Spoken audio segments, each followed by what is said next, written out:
It is good to be back in North Carolina. Your Senator Kay Hagan couldn't be here, but I wanted to thank her publicly for the great work she's doing.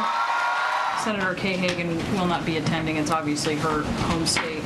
Is the president worried that he is a drag on some vulnerable Democrats in this key election year? Brianna, I think Senator Hagan's office has addressed that. I think she's here working on important business. I think people take that as the congressional equivalent of, I can't go, I'm washing my hair. This isn't a campaign event, Brianna. I understand, having been there, the urgent desire to turn every story 10 months out into an election story. I promise you this is not. All I can tell you is that the president is traveling to North Carolina tomorrow. And he, in fact, traveled to North Carolina today. Senator Hagan did not. She was here in Washington, saying that there were some big votes, and there were some big votes in the Senate. But what about this? We're back with the panel. Jonah, Hagan trails 5 potential GOP rivals by a point or 2 in the latest PPP poll. It was a Democratic-leaning poll. What about the president on the road for somebody like Kay Hagan? Right. Well, the fact that she's behind 5 different people shows that it's not the popularity of any one of her opponents. It's the unpopularity of the Democrats and of Kay Hagan that is the issue there. It seems to me it is obvious that Barack Obama is going to be a problem for red state swing district Democrats out there. We know that because of the unpopularity of Obamacare. We know that because of the polls, the fact that the generic ballot flipped and is favoring Republicans in House races. But the thing that's missing in all of this talk, and there's a lot of chatter out there about his coattails, is Barack Obama's never had coattails. In the 2010 elections, he stumped for a lot of Democrats, and it was a historic loss for the Democrats. The idea that now that his approval rating is so low, and historically approval rating of the president affects members of his own party a lot, it seems to me that at best he's neutral and probably a hindrance in a lot of places. Juan, there was another trip to Louisiana that Senator Mary Landrieu did not attend the event there. Right. Are these Democrats potentially saying to the White House, hey, could we skip these states? Could we skip these states? Instead Obviously of the not. presidential visit here, why do it? You're hurting us? No, I don't think they say don't go. What they're saying is, look, there's a tremendous amount. In fact, we saw reports today about the tremendous amount of ads and attacks on Obamacare and on President Obama himself. His numbers are down. The consequence is that if you are in a close contest and you're struggling for independence, I don't think any of these folks are going to get Republicans.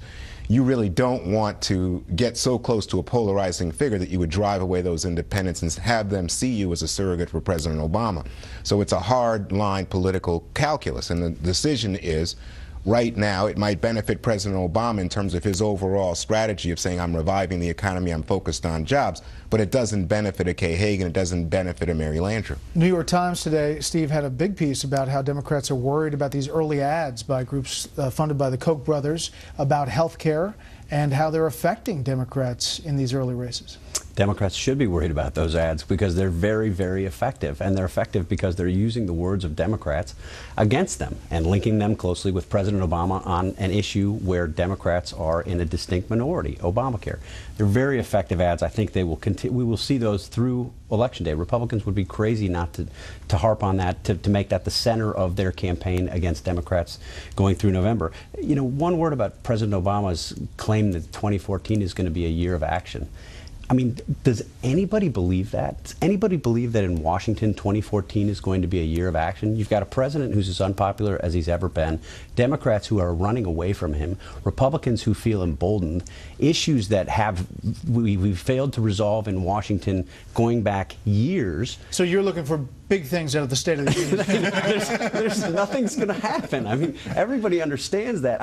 I think if you're working for the president, it almost has to sound a little bit desperate for the president to continue to say this is going to be a year of action like it will be a self-fulfilling prophecy. Nobody thinks it's going to be a year of action because it's not. Because it's not. Yeah, I was going to say, that's a good point, but I think he has the opportunity to take more of those executive acts. I thought you would be objecting to it, Steve. So, you know, he's going to do things on his own, and he's going to make more speeches, more words. And guess what? I think he's got now more people in position at the cabinet level because of the nuclear option exercised by Democrats in the Senate that allows some of these nominations to go through both for judicial posts and for the agencies. But a lot of things that he wants to do unilaterally, like things like do the global warming, climate change, anti-coal stuff, will hurt Democrats terribly in a lot of these, and a lot of the unilateral stuff he wants to do on Obamacare, including something that people don't talk about enough, the millions of letters are going to go out to people in the small insurance plans that are going to hit people in October, which is just going to be deadly. There'll be a lot to talk about. That's it for the